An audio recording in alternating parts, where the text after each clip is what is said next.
한국 시간은 6월 16일 화요일 점심시간이 조금 지나가네요. 그쵸? 자, 미국 시간은 월요일입니다. 6월 15일. 지금 녹음하는 시간이 오버나이트 시장을 좀 보고 싶어가지고 조금 늦게 녹음 시작했습니다. 지금 보고 계시는 요 나스닥 QQQ거든요. QQQ 갖고 있으면, 자, 스페이스X 그대로 받는다 그랬죠? 자, 나스닥 QQQ의 오버나이트 시장의 모습을 보고 있는데 지금 살짝 마이너스 0.24% 가고 있지만 그래도 잘 버텨주고 있습니다. 자, 바로 시작하도록 할까요? 첫 번째 소식은 테슬라와 스페이스X에 관한 소식입니다. 자, 오늘의 메인 테마는요. 스페이스X가 2.5조 달러를 돌파했다는 겁니다. 자, 스페이스X가 상장 이틀째에도 11% 이상 추가 상승하면서 상장 첫날 대비 누적 상승률 25%를 넘어섰습니다. 저희 미주노래에서 지난 주말에 분명히 올려드렸죠. 스페이스X의 찐 상승은 언제다? 월요일이다. 적중. 목요일에 분명히 알려드렸죠. 곧 전쟁 끝난다. 3일 만에 휴전, 종전, 적중. 생태계방에 오시면 바로바로 무료로 받아보실 수가 있습니다. 고정 댓글 타고. 자, 시가총액은 2조 5천억 달러를 돌파하면서 테슬라, TSMC, 브로드컴을 모두 제쳐버렸습니다. 역사상 최대 규모의 IPO라는 기록과 함께 일론 머스크의 개인 자산은 1조 500억 달러를 넘어서며 세계 최초 와우 트릴리언에어 자리를 공식화했습니다. 이거 학교 다닐 때 들어도 보도 못한 참 대박. 자, 돈나무언니 캐시우드는요. 스페이스X의 4억 4,400만 달러를 신규 매수하는 동시에 테슬라와 AMD 포지션을 줄인 것으로 알려졌습니다. 그리고 오늘 가장 주목해야 될 발언이 있습니다. 테슬라 영원한 흑기사 댄 아이브스가 스페이스X와 테슬라가 1년 안에 합병되지 않으면 충격받겠다고 직접적으로 언급했습니다. 그러니까 1년 안에 합병될 것으로 보고 있다는 거죠. 테슬라 주주들도 밸류에이션 조건이 맞는다면 합병을 지지할 수 있다는 분석도 나오고 있습니다. 또한 스페이스X가 보유한 비트코인이 12억 달러 규모인 것으로 확인이 되었습니다. 단순한 로켓 회사가 아니라 이제는 코인, 위성, 우주 경제의 전방위 플레이어라는 해석이 힘을 실리고 있는 거죠. 테슬라에는 상반된 뉴스가 동시에 터졌습니다. 로이로 통신의 단독 보도에 따르면 테슬라가 유럽 규제 당국의 FSD 안전성 관련 자료를 잘못된 방식으로 제출했다는 의혹이 제기됐습니다. 표현이 좋아서 잘못된 방식이고 좀 과장된 보고서가 제출됐다는 얘기가 나오고 있거든요. 자, 유럽연합 당국은 현재 공식 조사에 착수한 상황입니다. 반면에 미국과 이란의 핵 합의 진전 소식은 긍정적으로 작용했습니다. 지정학적 긴장 완화가 소비 심리를 끌어올리면서 테슬라 주가는 오늘 장중 상승했죠. 자, 찰리 포인트 데이터에 따르면 고유가 부담으로 전기차 수요를 고려하는 미국인의 비용도 점점 높아지고 있어서 중장기 수요 측면에서는 긍정적인 신호입니다. 자, 리비안 주가도 하룻밤 사이 급등했습니다. CEO가 올해 안에 테슬라 FSD와 매우 유사한 자율주행 시스템을 출시할 것이라고 밝히면서 투자자들의 관심을 끌었습니다. 자, 그다음 삼성 이야기 좀 해드릴까요? 자, 디지타임스 보도에 따르면 삼성 파운드리가 일론과 관련된 기업들과의 협력 관계를 강화하고 있다고 합니다. 다만 삼성의 파운드리 사업 턴어라운드 시점은 기존의 전망보다 늦어진 2028년으로 미뤄진 상황입니다. TSMC의 독주 구도 속에서 삼성이 머스크 생태계를 발판 삼아 반등을 노리는 전략입니다. 제칠 것 같죠? 자, S&P 500, 나스닥, 다우 선물 일제히 소폭 하락하며 조정 중인데요.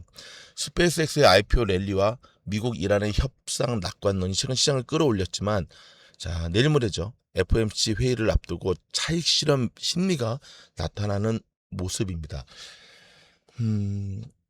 연준의 금리 결정 발표 전까지는 방향성을 섣불리 잡기 어려운 구도이죠. 자, 여러분, 이번 주에 주목해야 될 날짜는 수요일하고요. 목요일입니다. 금요일은 준틴스데이라고 해서 휴장인 거 아시죠? 3일 남았습니다. 근데 왜 목요일을 주목해야 되냐면 원래 금요일 날이 이제 그 트리플 위칭데이 세마녀의 날이었는데 휴장인 관계로 목요일로 당겨졌거든요. 그럼 수요일은 왜 중요하냐? 맞습니다.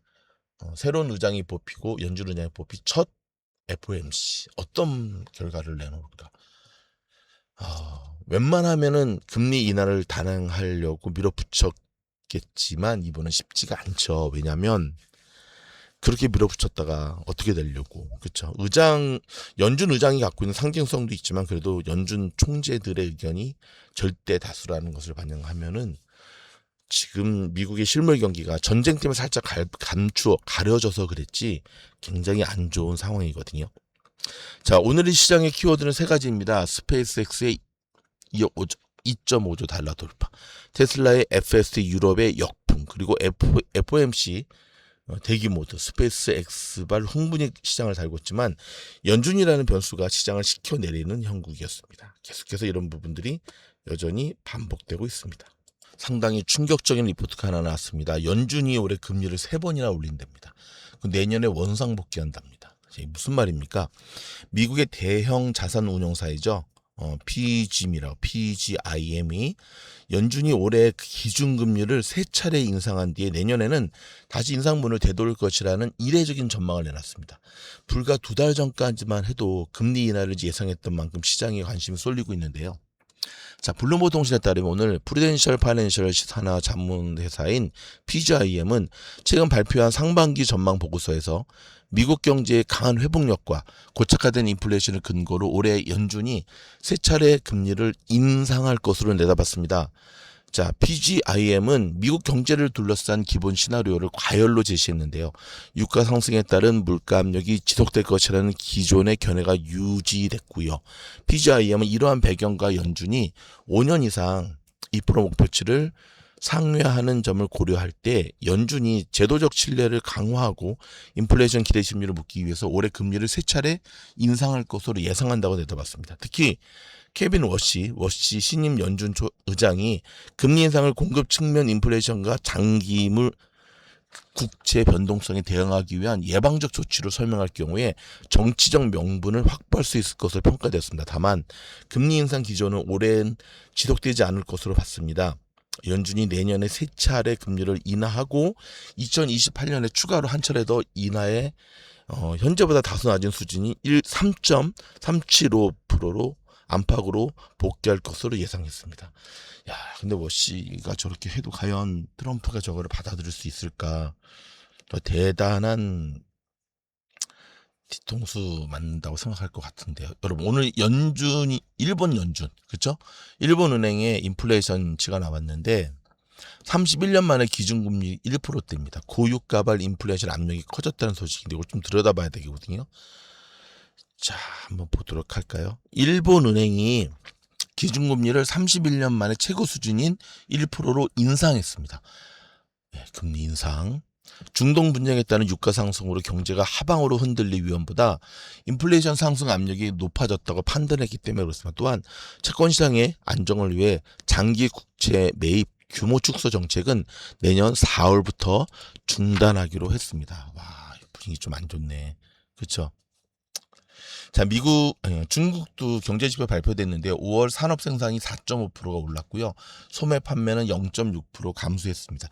수급이 여전히 불균형의 모습을 보여주고 있는데요.